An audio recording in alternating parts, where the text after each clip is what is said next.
The advice and opinions expressed by the host of Autism Live and her guests are meant solely as suggestion and should not be in any way construed as child-specific advice. Any choices you make in determining your child's treatment are completely at your own discretion.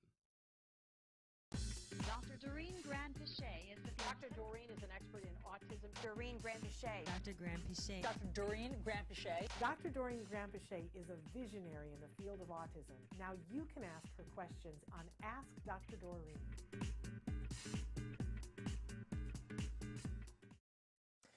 Good morning and welcome. Look who I have back here with me right now. Yesterday we were saying to you, we think it might be the last time that we have Dr. Doreen on because I hadn't asked her yet because I knew we had an opening today and she said yes. So we have Dr. Doreen Granpeesheh back with us today live in the studio. And I'm so happy to be here with you today. This morning there was a hot minute where I was like, whose idea was it to do a show this morning? And then I remembered that we got to be here with you and I was like, oh good, I get to be here with you. So good morning and welcome. Good morning, everyone. For those of you who usually tune on Wednesday and perhaps don't know who Dr. Granpeesheh is, she is a world expert in the field of autism. I believe the preeminent expert in our time, and there is no other time really in the field of autism. She's been working in this field for more than 40 years. I know she looks like she's 16 and a half, but she isn't. And she's been helping all kinds of families, including my family. And she's remarkable and amazing. I know you had said at the end of the show yesterday that one of the things that you're doing right now you're retired, but you're not retired. Well, it's so much more retired than my previous life. Yes, let's say that. But that's like crazy talk, right? Because that was, you were so busy. But one of the things that she's doing right now is that she is donating her time to one family a month and giving them a free consultation evaluation. Yep. That you can do via Zoom, so you could be anywhere in the world, and where I will, look at previous reports and talk to parents and maybe observe the child playing a little bit and then give you some guidance on next steps. That's sort of how I do the evals. Which is like, there's no way to even put a value on that, but you're doing that completely as, donating your time as a gift. It's no cost to the family, but there is a limit of one per family. So if that's something. One per month. One per month. What did I say? One per family. One per month. Hello. Vacation brain. One per month. And so the next couple of months are already booked, but you can, she's booking out 2023 right now. If that's something that you're interested in, the best way to go about that is to write to me and I will forward your request to her assistant. You do need to be patient because it will take a while to get that scheduled, but you'll be on a list to get that, and patient and persistent, but patient. Yeah. So there's that. But also we were talking a little bit yesterday about Autism Care Today and the amazing organization that you founded and that you are the president of, correct? Yes. Autism Care Today, wonderful charity. You guys should check out their website, act-today.org. I know they just made some changes. We're working on the website again, yeah. Yeah. What you should do is eliminate your cache so that it doesn't go to the old website. This is what I was told yesterday. I don't know. But there are places there that you can see amazing things that happen. They are not in an open grant phase right now. And we will try to remember to let you know when there is an open grant phase again, so that you can get grants for the things that you need. Yeah, absolutely. And you could always submit a grant application, but it'll go in line, right? Until we open again. There you go. So, we're just really busy trying to give out the grants that we can from the previous event that we had, and also some of the folks who helped us fundraise this year, which was really awesome. I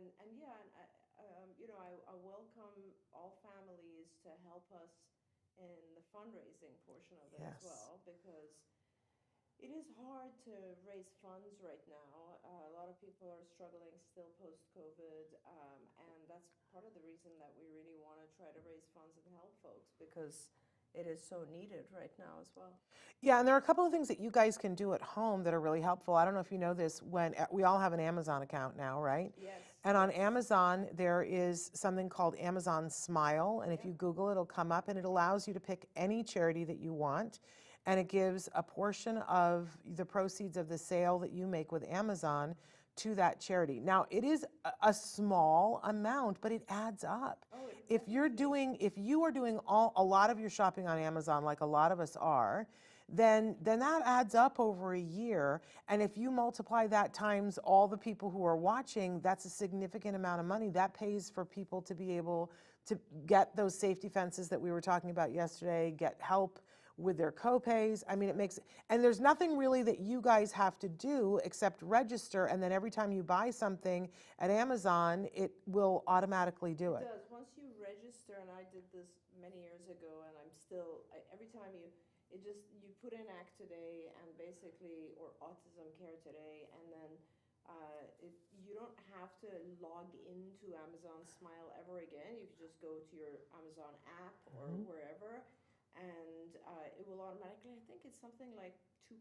It's a low amount, but it absolutely adds up. I would say at the end of the year, we probably receive somewhere like $10,000 or $15,000 from Amazon, just from people who've made those purchases. And it could be 7 times that if everybody knew to do it. Yeah. People doing that, and every time you purchase, it'll actually tell you you just donated to Act Today. Yeah. So it's really nice, and it'll be very, very helpful. And it costs you nothing. Can we be clear about that? It doesn't add any cost onto your Amazon purchase. It's just Amazon's way of helping.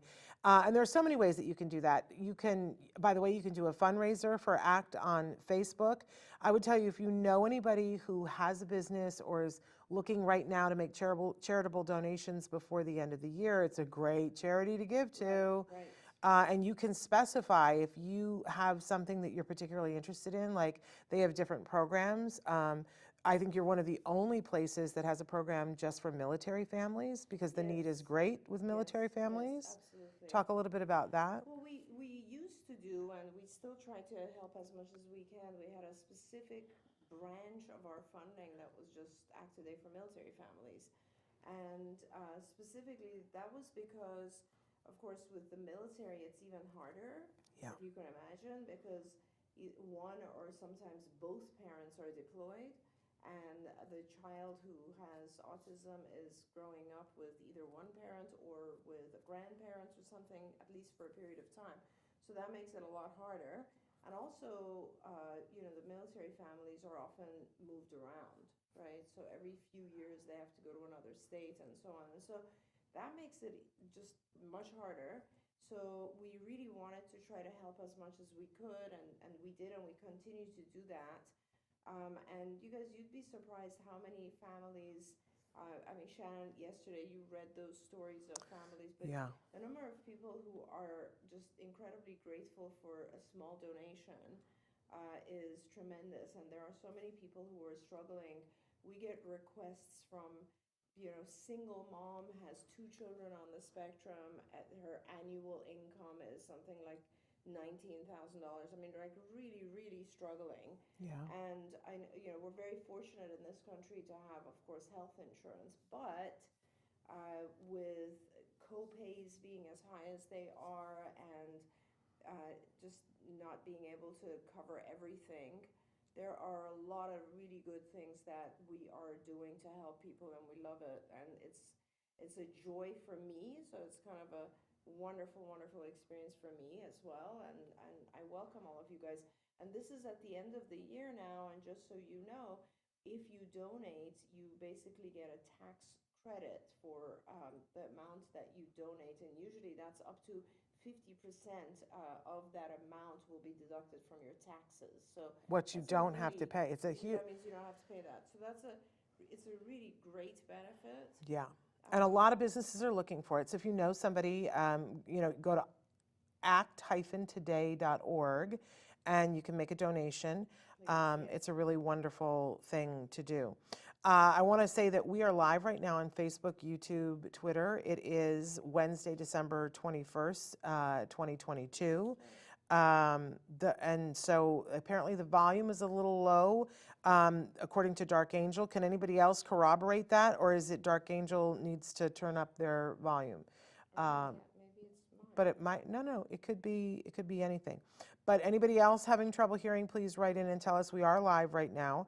Of course, for those of you who are watching us later on in podcast, this show does podcast and is available wherever you get your podcasts. And it is free wherever you get your podcasts. So that's a pretty incredible thing to do. We did stop doing both video and audio in podcast in 2022, but you guys resoundingly told us you preferred that.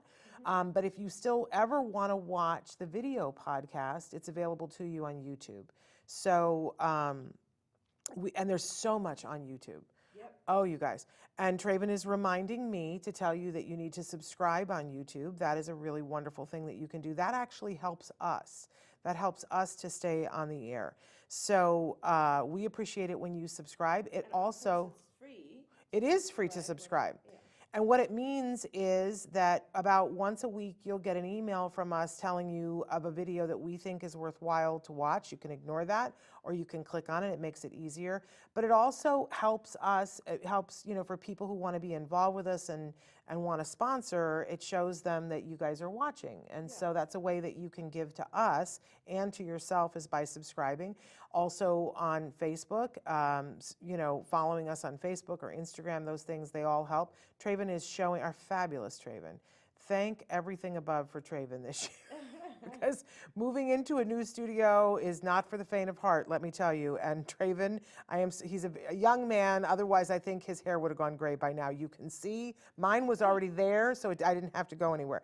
But he did an amazing job this year. We want to thank. To actually take a moment, now that we have time this show, is to just take a look at the things that we managed to accomplish this year. Oh my gosh. Which was really pretty, if you think about it, it's pretty astounding because we actually formed the company around this time last year, I believe, right? So this was our first year.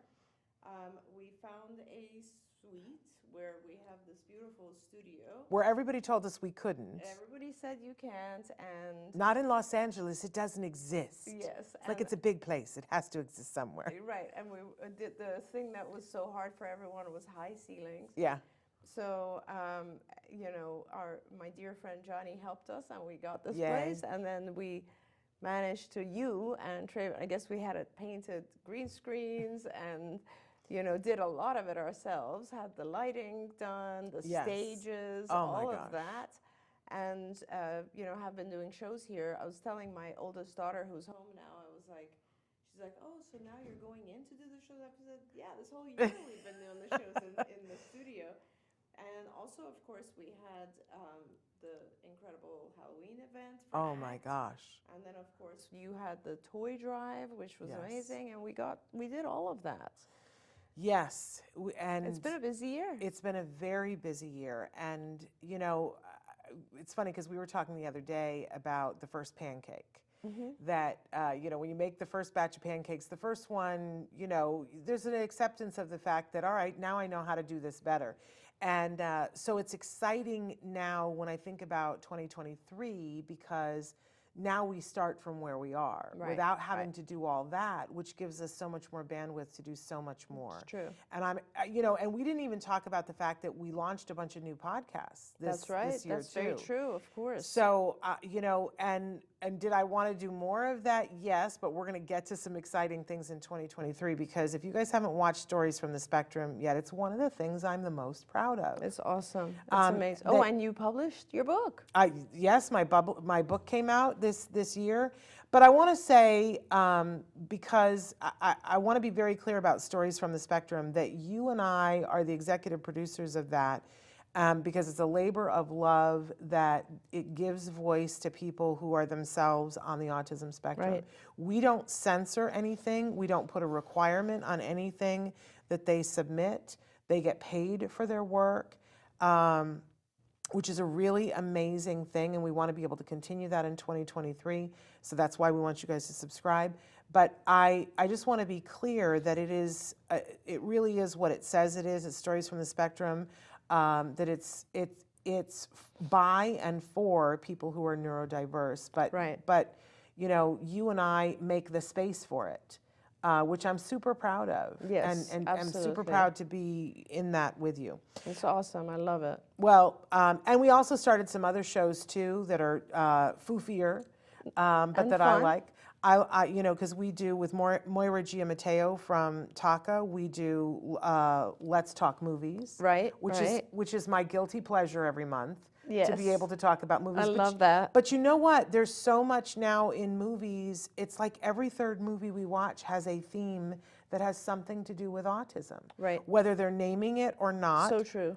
And so there's so much crossover. And then the new show that I think you guys are really grooving on is Let's Talk All the Things with Rachel and Shannon.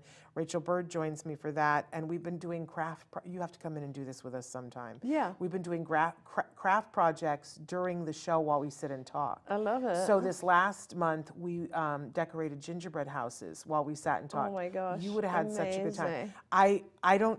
I'm afraid to watch it back, though, to hear how many swear words I muttered as things were falling off of my roof. But it's a good time.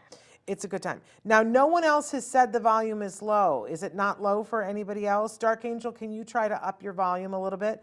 I want to say good morning to Michelle, who's watching and says, good morning. We'll send my autism story in January. Michelle, we're so excited about that. And Merry Christmas and Happy New Year to you as well. Happy Hanukkah to everybody. Hello to Dark Angel, of course. And they say, I wanted to thank you so much for your education. Oh, such a pleasure. There Such you a go. pleasure. And we're saying good morning to Susie. So thrilled that Susie is here. Susie, I got your email this morning. You know, she's offered to help and volunteer for the next Sensitive Santa or something. Oh, that's or the next awesome. thing that we need somebody. I'm going to be That's calling you, amazing. Susie. Is everything okay? Because your phone is lit up like a Yeah, Christmas and tree. you know what's going on. Well, I think we should take a short break because I wanted to, talking about toys, we have been talking about fun and motion toys, and in particular, their fabulous Shashibo. And I think it's a toy that needs to be explained because I don't think people get it unless they see it. And so I want to make sure that you guys get a chance to see what this thing does. It's a fabulous little cube, but what it can do is ever so much more than that. So Traven, why don't we take a second? But you guys can be writing in questions. Good morning, Liliana. Write in your questions now. Take a look at this Shashibo. We're going to figure out what's going on with Dr. Granpeesheh. We'll be back in about a minute. So take a look at this.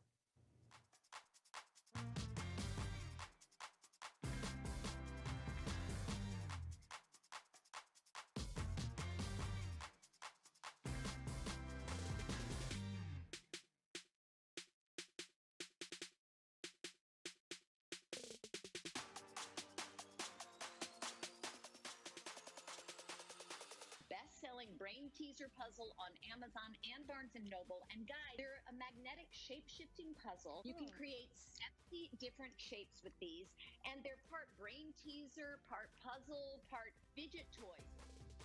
I think one of the advantages of the Shashibo is that it combines the characteristics of some of the most successful toys. It has the stackability and combinability of Lego. It has the magnetic properties of Magnetiles, and at the same time, the transforming problem-solving aspect of a Rubik's Cube.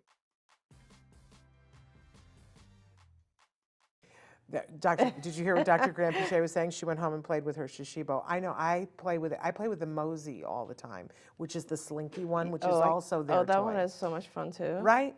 So go to funandmotiontoys.com, you guys. Here's the thing. Right now, they have a very special deal for you that if you are watching this show, you're going to get the code. The code is LIVE5, L-I-V-E 5, and you put that into the discount code and you get 5% off of your total purchase. So, and they have other toys there as well. Their particular thing is that they liked flow toys, and we had them on. We did a really fascinating interview with them like a week and a half ago, and they're surfers is what they're, Yes. and so they like to get into that mindset where things flow. All right. So they like toys that get you into that mindset, which very much the Shashibo does, because it's sensory pleasure. it feels good. Like they're slick. They feel almost like Oh silk, yeah, they are right? very, very yes, very smooth. Yeah. Yes, and their whole thing is that if it goes, it flows, and if it doesn't, that you got to go the other way. Because there's only one way that you can move the thing. It'll resist, and when you feel the resistance, you got to try something else. Right. Which I think is great problem solving. Absolutely, that's and true. it's meditative. It's very meditative, that's for sure. Once you're into it, you're just like just like the Rubik's Cube, right? Yeah. It's like you can't stop. Yes. Okay, you know what I saw on Pinterest this morning? Because I do that. Did you know that there is an algorithm to the Rubik's Cube and there's more than one? Yes. And that once you know it, anybody can get it back to the thing. Correct. How did I not know this all the time? You knew this. The reason I know this is because Sunny's best friend, Ryan Town, can do the Rubik's Cube in less than a minute. And apparently we all can. Yes, and he has tried to teach it to me multiple times, but it's not a simple algorithm. So on Pinterest they said it was. Yeah, well, he tells me you got to do this, this, this, and so yes, it can be done. He can actually do those Rubik's Cubes that are an octagon, so they have more sides. Stop. Yeah. Stop. But I had no idea. I had no idea that there's more than one. Yeah. There's like 3 different algorithms that you could do the one in the middle and the one on the side, or you could do the one in the middle and on the top. I'm gonna try it now this Christmas. But you only have to do it 6 times and then you're there. Yeah. When I think of I can remember as a child going, this is easy. We just pull the stickers off and reapply them. That was my solution to the problem. Like a bull in a china shop.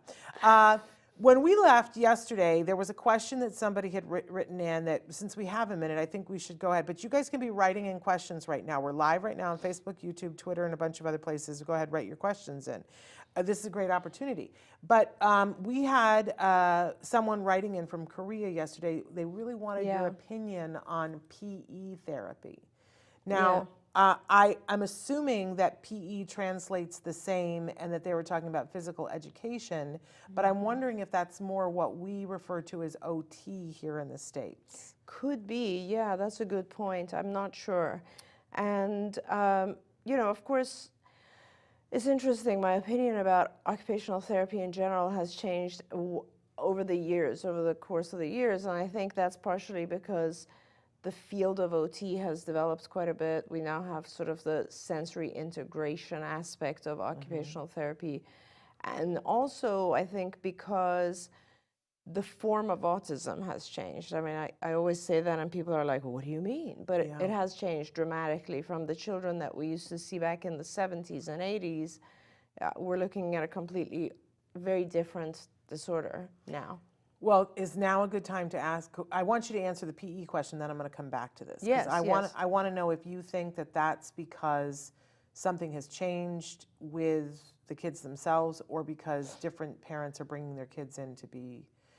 Interesting. I don't think either one. We'll talk about it in a minute. But yeah, so with the PE question, so now I have a lot of kids that are just very sensory dysregulated, and you can see this in the sense that they're 1 minute, well, some of them are extremely hyperactive, not just inattentive in the sense that they're distractible and their mind is racing, but their body is racing, right? Their physical body cannot sit still, it's in constant motion. One of my kids in particular, his eyes are in constant motion. It's so difficult for him to focus on any single thing. He's just, even when he comes into a room, that's one of my big things about him, is that I'm not sure how this child is perceiving his environment, right? He comes in and he's just like all over the place. Like, I think he's moving. I would love to ask Temple this question one time, because he is looking at so many different, like everywhere. And I don't know if it's because, I don't know if that's helping him find where he is. Like if that's helping stabilize his proprioceptive, his body in this space, I'm not sure. But I do see that there's a lot of sensory dysregulation, and with those children in particular, there is a benefit with OT. it doesn't last. So in other words, you have to continually kind of have the child on a sensory diet. Yeah. And like we will do, for instance, every other lesson or every 10 minutes, we will do some sort of sensory activity. Now, some sensory activities wake you up and other sensory activities calm you down. And that really has a lot to do with what the child needs at that moment. Yeah. And so, yeah, I do recommend it. It's not necessary for everyone because some children don't really have that activity issue, that issue of being able to regulate their own senses. But for those who do, it is helpful. I have so many questions. So first of all, for your kiddo who's looking around everywhere, when you were looking around, you were moving your face around. Does he move his eyes or his face? All. He moves his head. And has anybody put a VR thing on him? What does he do then? Yeah, so we are trying to do VR with him. And he is very, very sensitive, so it's been an issue getting the goggles to stay on him. Ah, interesting. Currently, we are working with prisms with him. So we actually got him to see a developmental optometrist, basically he now has both the close prisms and the distance prisms. Interesting. And that's a process where you have to kind of work it up. So that's where we're at. Fascinating. But I would love to get him back into VR. I'm going to go back to the team and ask how that's going, because that really slowed down because he wasn't able to keep the goggles on. Okay, my next question, have they tried the colored films with him? No. Okay. No, on the glasses, right? Yes. Yeah, no. Yeah. And I would like to try that as well. I might get him some colored clear glasses when I go back. Because I find that fascinating. You know, years ago when I first got out of college, I was teaching and I was at a school for all the kids were dyslexic. And it was fascinating to me because we had some kids that if you put a blue piece of film over their work, they could see it perfectly. Yes. Other kids, it had to be a red piece of film, and other kids still couldn't do that. And so we literally got carpet squares that were like our chairs. They were fuzzy. Yeah. And we would have them do their spelling with their finger on and then they had it. They could do their E's instead of doing them backwards. They could do them because something connected with the tactile in the brain. And I didn't understand all of it, but we had staff who was saying, try this with this one. If that doesn't work, try that one. And so when I became aware of the fact that people are trying different colored glasses for different kids on the autism spectrum, I was like, oh, that fascinates me a little bit. Thank you for reminding me. I had completely forgotten about that. I do remember that phase. And then, of course, my next question is for you. Do you think that some of that sensory component is diet? I do. There's definitely, it plays a part. There's no question. And there are certain kids where you see that certain parts of their diet, whether it's, I don't see it so much with gluten. I do see it with casein. I see a lot with food colorings and additives and sugar, of course. Yeah. So those types of things tend to, and then there's the additional aspect of yeast, which also occurs. Now, with this particular child, I could have sworn, and I still feel very strongly, that he has yeast components going on. But we did have some testing done. I think they even did the breath test with him, and it was trace amounts, so it wasn't enough to do anything about. Interesting. We had him on a gluten and casein-free diet for a long time.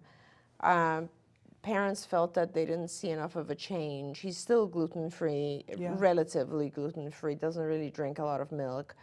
And with him, the hyperactivity is such a significant part of him that I feel it is more kind of brain chemical. Yeah. And he is actually on medication for hyperactivity. We're trying to gradually increase that as we take him off Risperdal, because he had been placed on Risperdal many years ago and was on it for a long time. And this is not a child who needs to be on Risperdal, and we are, Risperdal can be dangerous, so we're very slowly weaning him off.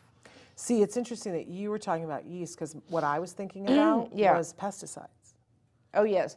Okay, so pesticides, of course, but, that's one of those things where I'm less concerned because he lives in a country where that is less of an issue. Got it. Well, that's a wonderful thing.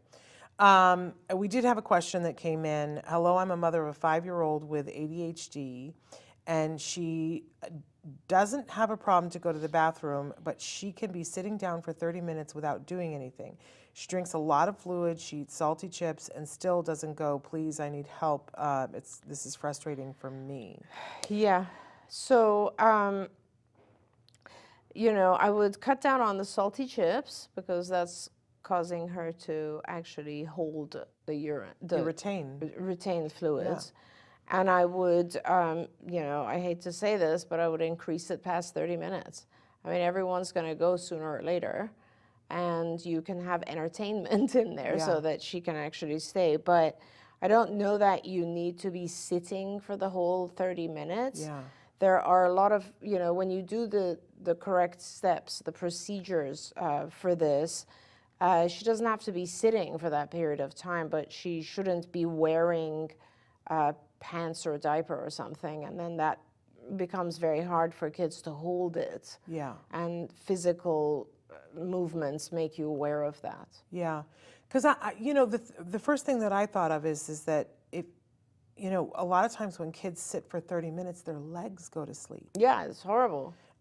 So I love the idea of, that we put them on for a couple of minutes, take them off for a couple of minutes, put them on for a couple of minutes, but we don't bother redressing them. I mean, actually, the procedure is put them on for 15 and take them off for however long, but the issue is that, when you're not wearing anything, and if she's a little girl, 5, and you're doing this in the privacy of your own home, it is okay for her to be running around without underwear on, and it becomes very hard, actually, for the child who is running around to hold it that long, and you can pretty much tell. Yeah. But the chips might be actually forcing her to retain the liquids. Yeah. And you, for modesty's sake, what a lot of people do is get like a long T-shirt, maybe a Big Brother's T-shirt or one of Mom's T-shirts, and you put it on. So it's like a dress. Right. And it's funny because I'm going to get in trouble for saying this, but there was a family discussion recently with one member of my family who is not necessarily loving how another member of the family is potty training because they're doing exactly this. And they were like, I've trained a lot of kids and da-da-da-da. And I said, well, actually, the experts kind of say that that's kind of the way to do it. Right. And she was like, well, but then you have pee everywhere. And I was like, no, you don't. Yeah. Because when they start to pee, you run with them to the bathroom, stick them on the potty so that they're, and maybe you have a small trail of pee. Right. But if you're paying attention, the minute the pee starts to come, you, and go to the toilet and stick them on the toilet before they're done. So you catch a little bit of it in the thing. Exactly. But they were like, you're going to have pee on everything. And I was like, no. I mean, and Shannon, like what we used to do was that you would actually spend the time in the bathroom. Yeah. And not necessarily, like maybe in the master bathroom of the house, or like a larger bathroom that's all decorated and fun, and there's books and there's stuff. So if you do have an accident, you are in a bathroom. Yes.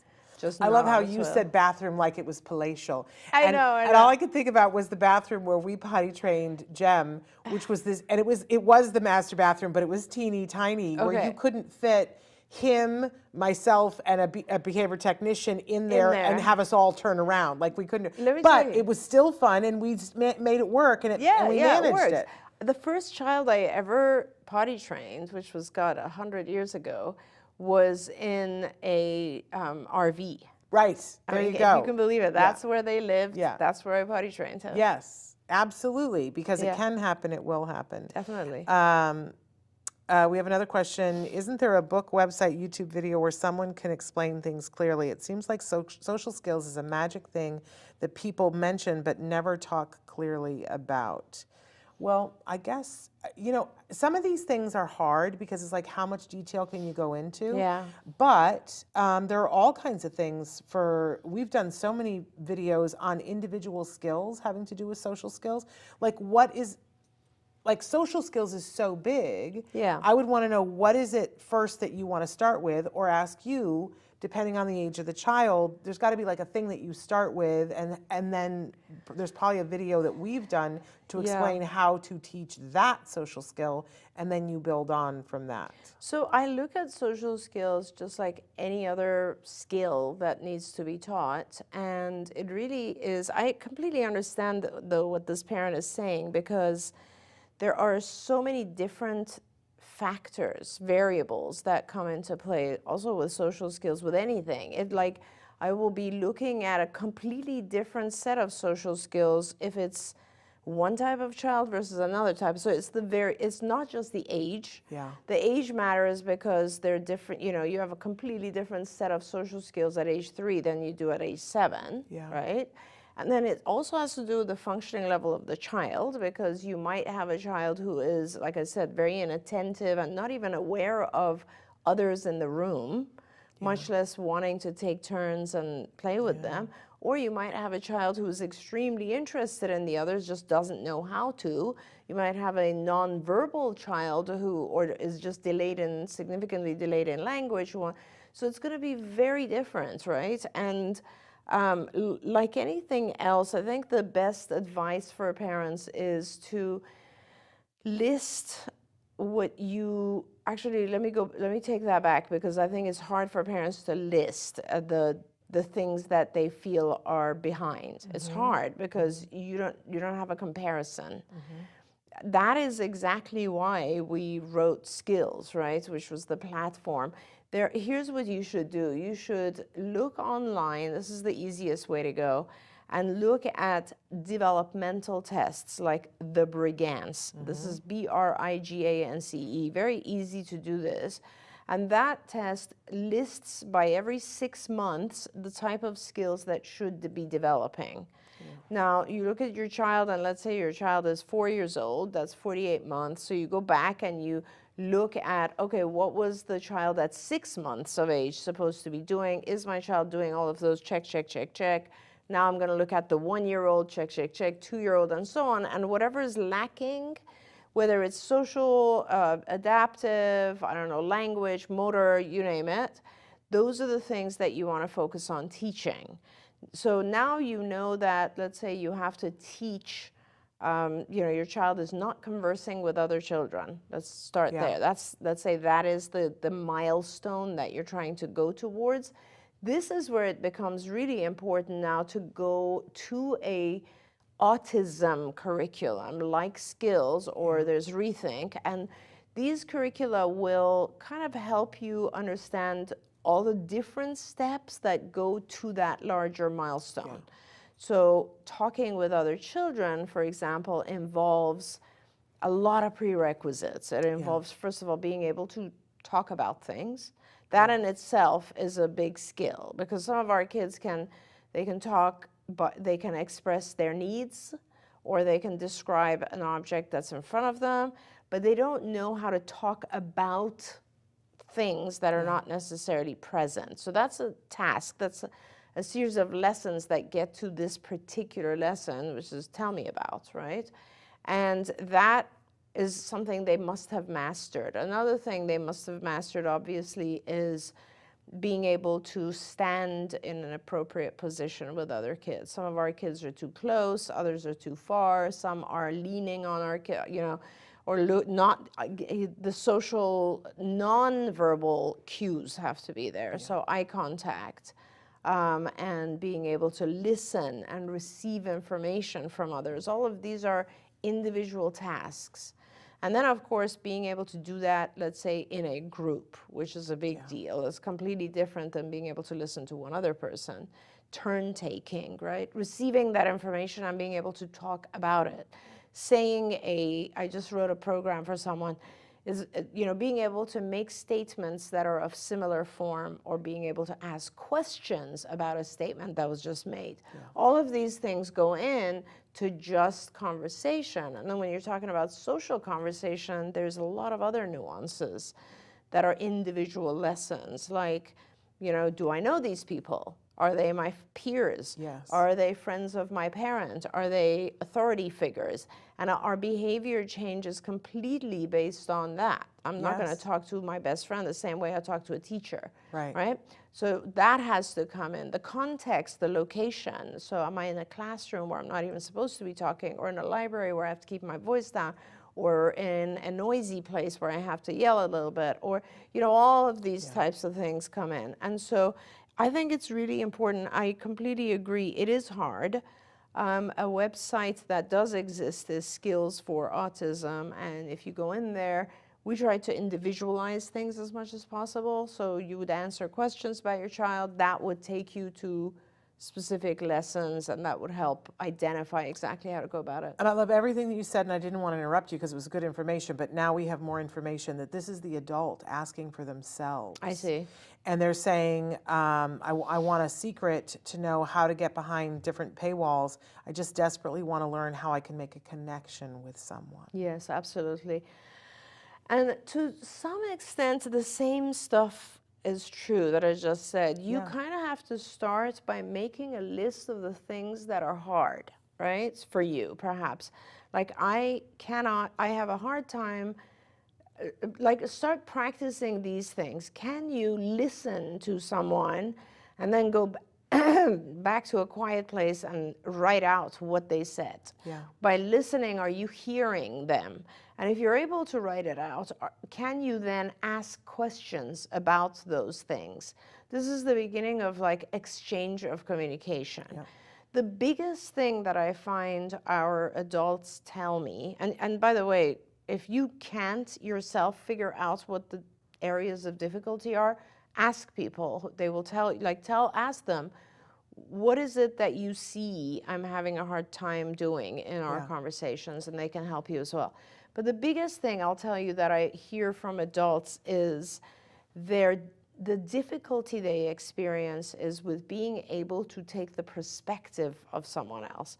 And in conversation and in interaction, any kind of social interaction, neurotypical people tend to do that a lot. So they take each other's perspective, and they use a lot of tools to take each other's perspective. For instance, they look at body language. Like right now that I'm talking, you can see Shannon is nodding her head. So that means she agrees with me, which then encourages me to keep going. If she was to go like this, I'd be like, okay, maybe she's either disagreeing or there's something else that came to her mind that she wants to say, so I would pause. So these are nuances that we learn, and we start to automatically think from someone else's perspective.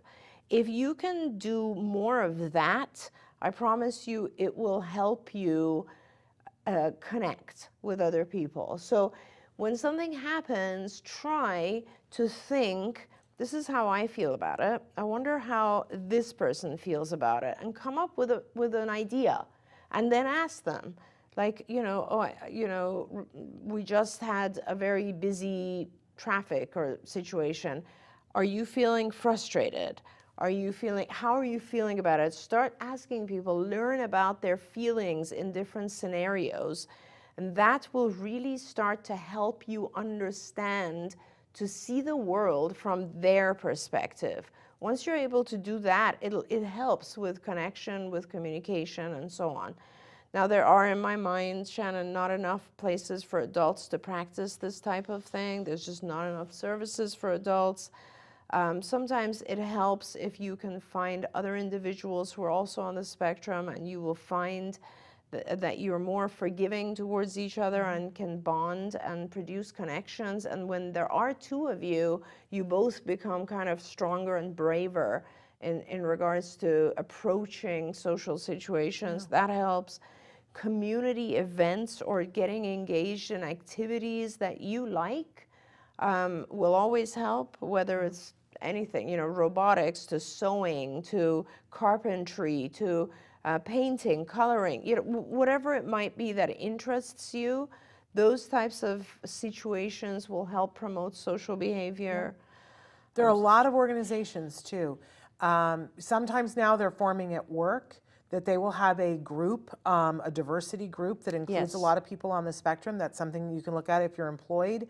There are everything from, at the Ed Asner Center, they do something called Movie Chat. Yes. That is led by other individuals who are on the spectrum. There's a movie picked every week, and at the beginning of the movie chat, they start discussing the movie, but then it evolves into just having discussions, and it's online, and it's free so that you can do that. There are coaches now who are social skills coaches. Some of them are clinical psychologists who help people with these kinds of things, but there are also a growing number of adults on the spectrum who have figured some stuff out. Yes. Who, and I can tell you, Daniel Wexler, amazing, Dr. Carrie Magro, Jennifer O'Toole. These are all adults that are on the spectrum that do this kind of work with people. But there are also really good professionals. I mean, you're not available for this kind of thing, but someone with your types of degrees has been very helpful to people. Yes, definitely. Because what you do is you go in and say, here's what happened,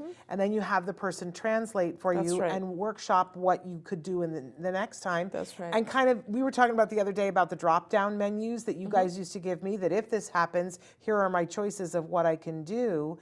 And years ago, we have a friend that I used to say, when are you going to write down? Because she used to just make drop-down menus for people that if you run into your ex at the store and they're with their new boyfriend, here are some things that you can say. Yes. And give lists to people. And I was like, why isn't that in a book? Yeah. You need to put that in a book. So, and I think there are more and more books like that coming out there, but the help is there. There's even an organization for women on the spectrum. There's a couple of them, actually. One that's professional women. They get together in New York City, and then there's another one that's more nationwide that I think it's called Geek Girls.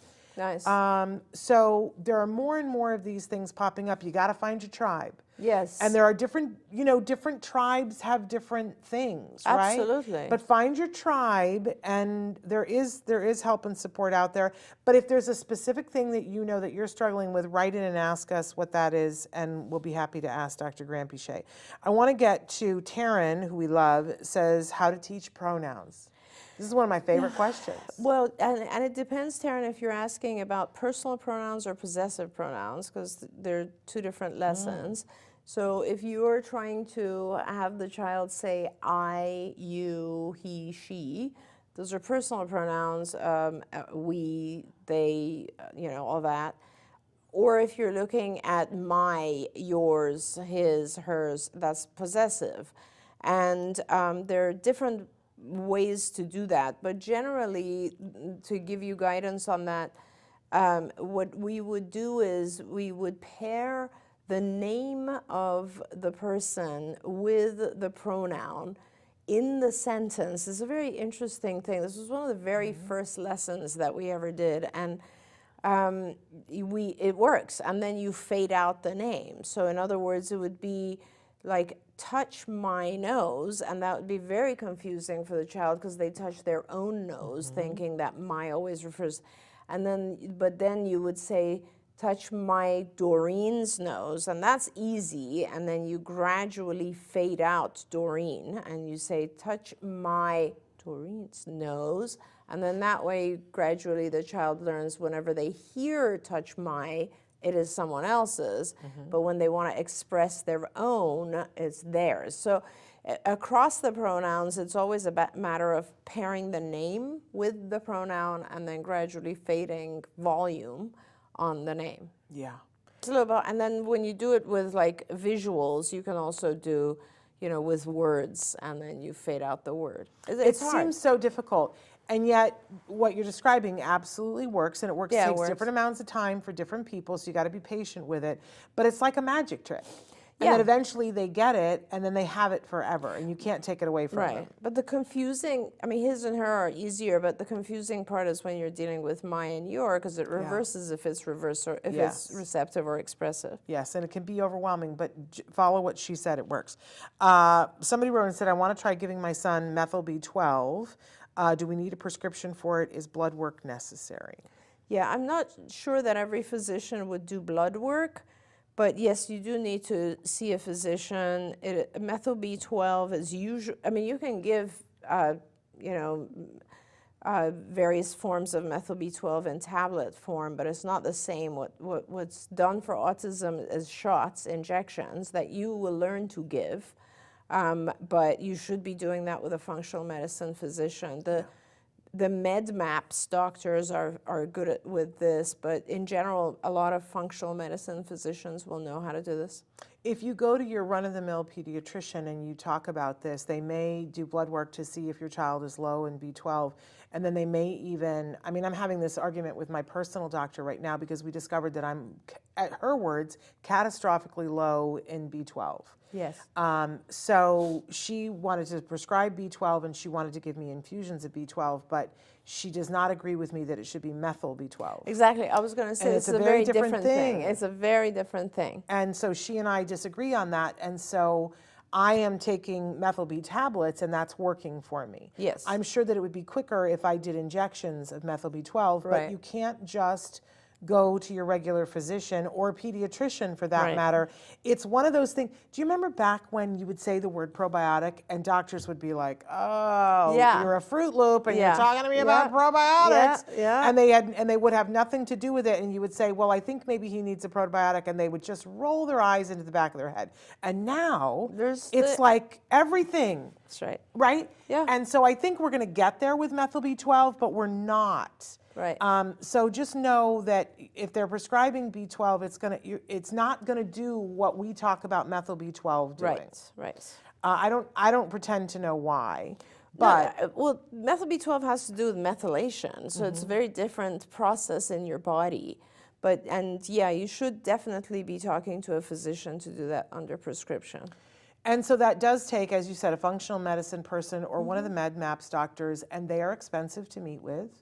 That's But true. you know, And many of them don't accept insurance, so you'll have to pay and then yes.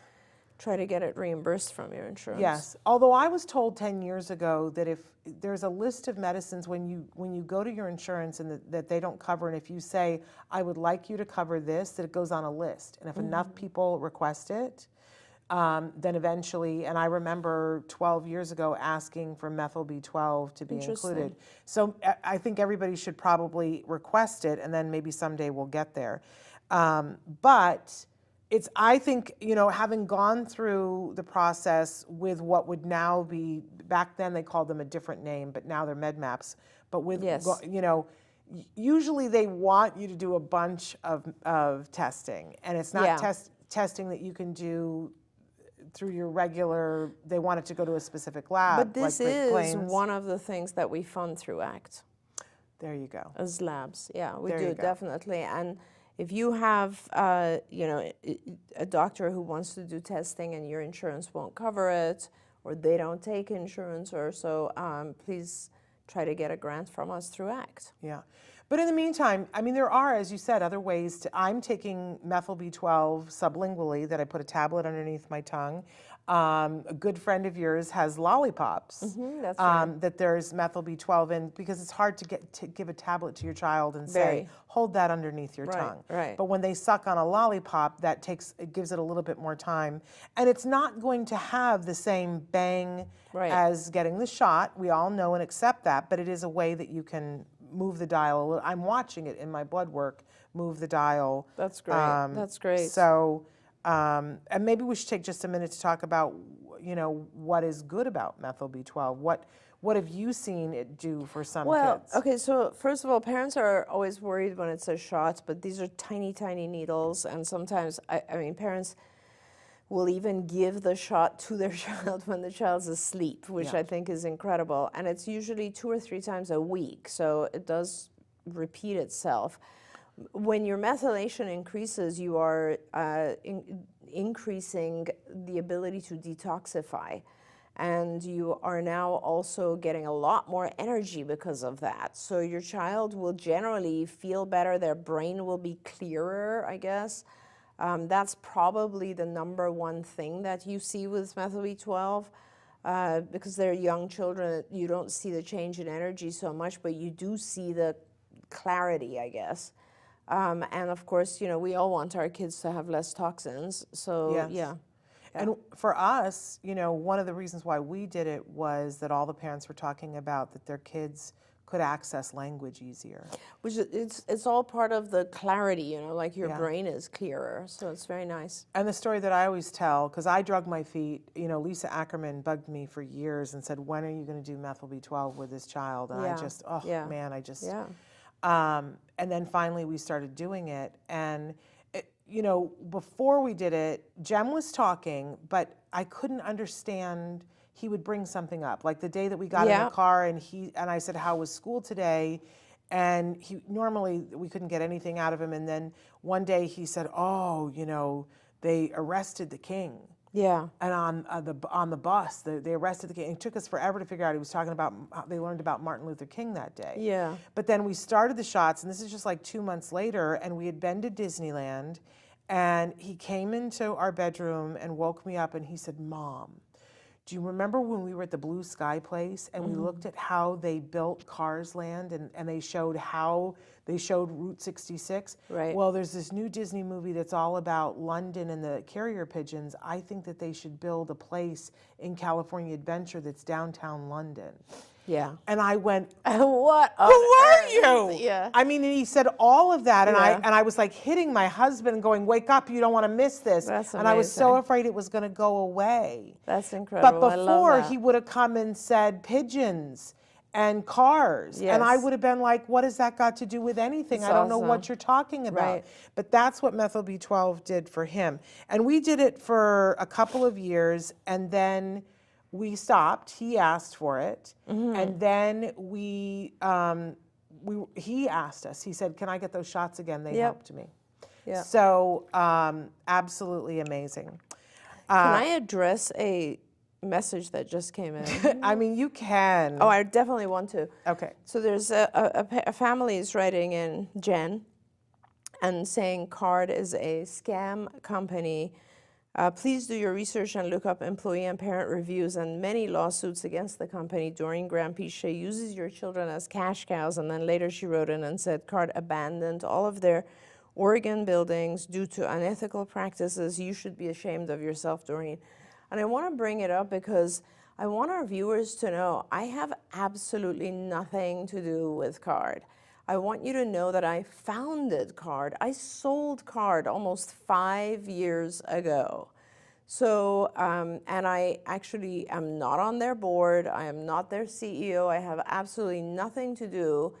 I sold it in 2018. I wish I had more to do because, Jen, I actually think, you know, if I was in charge of the company, whether it be CARD or any other company, I would not be shutting down sites. Let me just start there.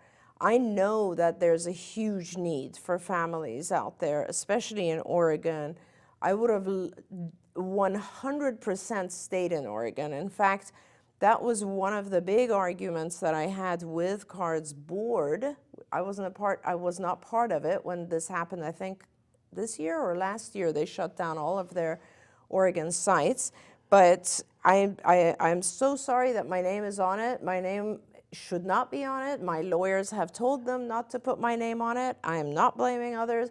I have absolutely nothing to do with CARD as of 2018. I want you to know that. Yep. I sold it. So, and I've had my own disagreements. I know you're angry, and you are welcome to try to blame me. It won't do much good because I'm powerless over this. I have a lot of families who contact me and ask me to do something, and I have tried, and I have my own issues ongoing, believe me, because I'm kind of on your side. I would not have shut down the sites. I would not have laid off employees.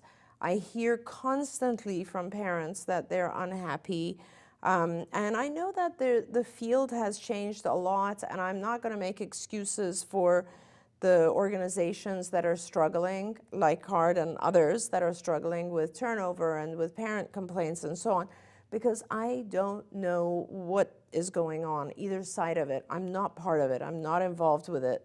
And I'm really sorry that you've had a bad experience.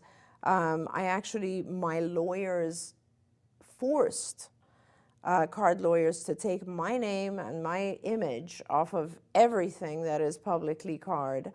And they had to do that through legal terms. So I apologize. I'm very sorry that you're having a bad experience. I know other parents have as well.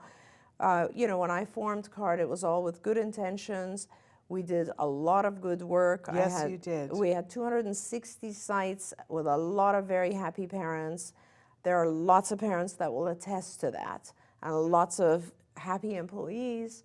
And in fact, on my TikTok, I'm doing a whole segment on this issue because a lot of parents ask me about how I feel about private equity organizations getting involved in the field of autism and ABA.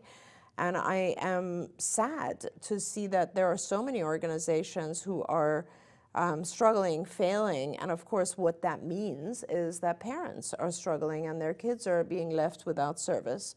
So it's very, very upsetting and sad. And I wish that I could do something about it. In fact, despite the fact that I'm retired now, I would start up all over again, but I have a ironclad non-compete with CARD since I retired, so I cannot even provide direct services myself. So I'm really sorry about your experience, and I hope that it is resolved. There we go.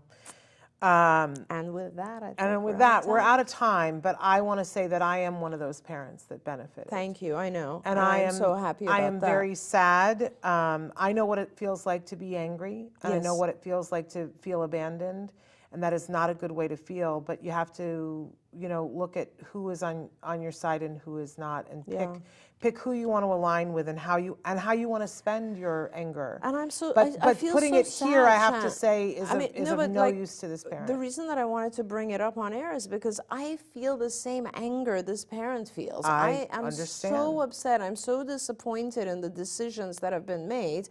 It is not just Oregon. There are many other states where parents are just abandoned like that, and it breaks my heart.